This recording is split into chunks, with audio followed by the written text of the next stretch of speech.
Thanks, Sam. Let's get your Wednesday going with the 5 things you need to know before you go. New overnight, we're receiving new details following a deadly crash on I-25 in Fountain between the Santa Fe and Mesa Ridge Parkway exits. That crash closing the interstate for a time last night. State Patrol says a pickup truck traveling southbound crossed into the northbound lanes, hit a semi. That semi then crossed back into the southbound lanes, hitting another truck.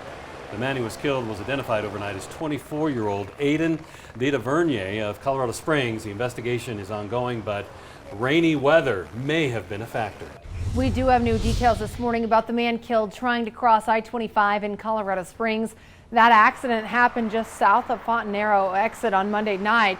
He has been identified as 36-year-old Tony Barton of Security. Barton and 3 other people were trying to cross the highway when he was hit. He died at the scene.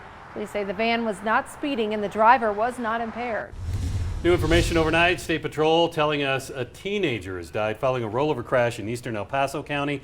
Happened around 1 o'clock yesterday afternoon near the intersection of McQueen Road and Washington Road south of Callahan. Neither the driver or the passenger were wearing seatbelts. The 16-year-old driver thrown from the car and died at the scene. The passenger suffered minor injuries. Following up for you, the Pueblo County coroner has identified the man who died in Lake Pueblo on Monday as 38-year-old Federico Guzman of Pueblo West. The coroner will perform an autopsy to determine an official cause of death, but right now it is believed to be drowning. We're continuing to follow the story of a Colorado Springs musician who lost his leg after being hit by a suspected drunk driver just last week. Mike Elmore was unloading equipment from a van on West Colorado Avenue as we reported when an SUV slammed into him. The impact shattered his leg. His left leg was shattered. His right leg, so badly injured, had to be amputated below the knee.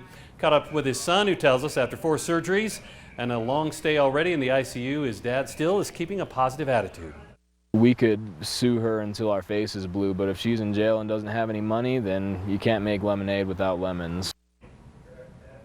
Well, Elmore's son is talking about this woman who police say hit his dad last week, Tara Studer. She's facing 6 charges, including vehicular assault. There are 2 GoFundMe set up right now for Elmore. You can find those at KOAA.com.